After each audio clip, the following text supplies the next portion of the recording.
T? What's a Model T? It's my new invention. It's the first automobile. If it's the first one, why don't you call it the Model A? I'm going to invent the Model A later on. Don't laugh, Augie. This thing's going to revolutionize things around here. Before I'm through, everybody will be driving my Model Ts all over the place, and that'll be great for your business, too. Why good for our business? 'Cause it runs on wood. You burn firewood back here, and it makes steam and turns the wheels.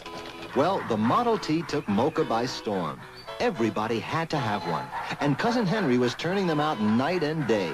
And just as he predicted, the Greater Mogan Wood Supply Company was thriving too.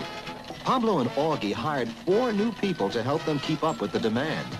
They even set up some wood stations for refueling in the outlying areas. It wasn't long till they had a problem, though.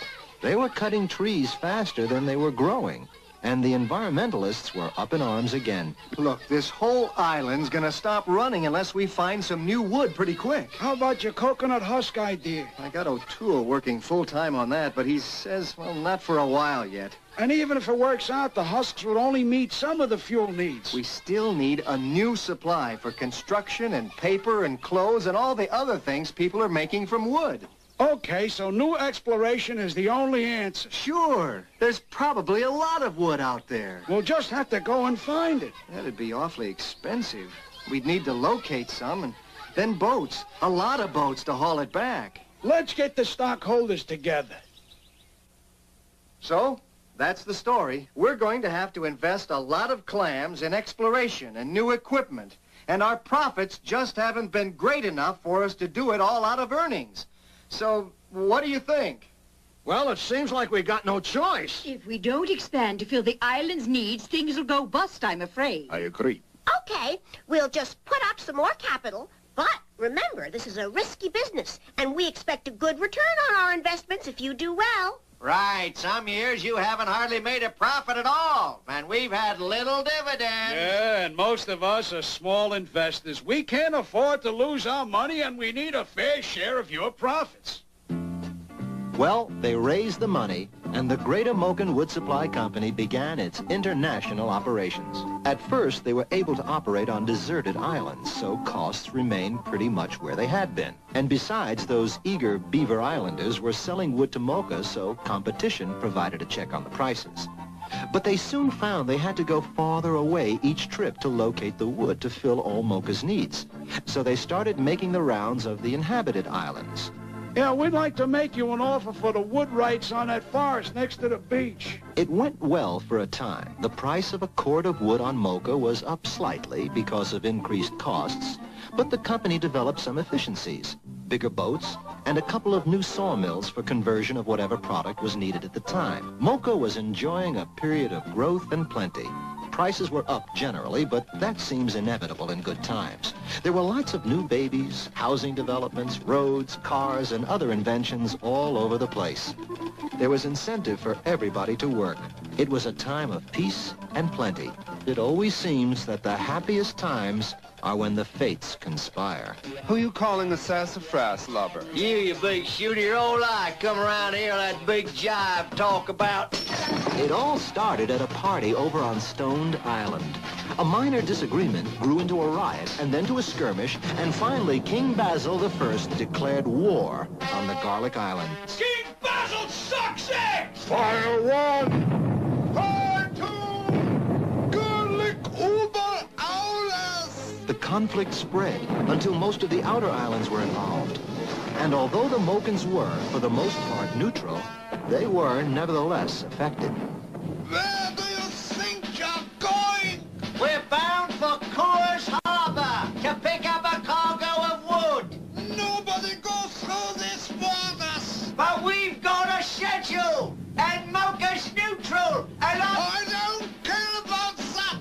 My orders are no ship passes this line. As the war spread, trade was sharply curtailed. A few wood supply ships got through, but there was an immediate shortage, and the Greater Mocha Supply Company didn't have enough domestic wood to supply the increasing needs of the Mocha Islanders. Well, you know what happened. The prices shot up, And in some places, there was even rationing. There were long lines at the wood stations. What people had always taken for granted was suddenly in very short supply. The Mocans had gotten used to unlimited supplies of everything, and they were hopping mad about the shortages and the rationing. It's all Pablo's fault. It's Big Daddy's fault for letting him get away with it. The wood company is ripping us off! Profits are up, and we've still got a shortage. It's a conspiracy. No, see here, Pablo. It's me they'll heave-ho. You find a solution or make restitution. Now, hold on. I didn't start this war. Do you think I like to ration our wood instead of selling it on a free market? No, but your profits are up, and it's exceedingly tough. Yeah, but over the last few years, our profits have been less than other Mocan businesses.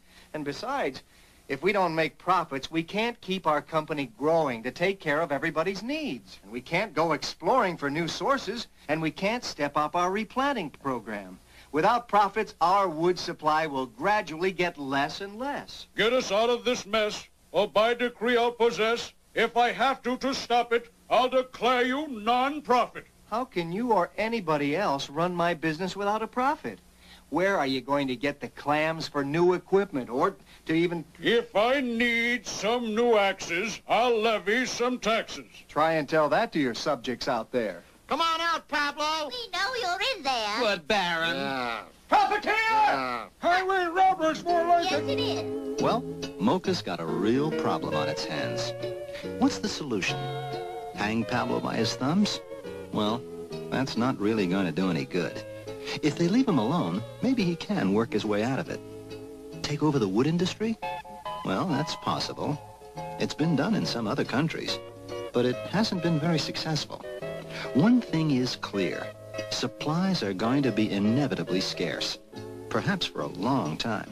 And whoever runs the wood industry, Pablo or anybody else, must make substantial investments in their wood-producing capacity and long-range research. Otherwise, supply just won't meet the demand, and that will drive prices higher and higher. The Mocans have that little saying, whatever's fair. Let's hope they remember it and tackle their wood problems together.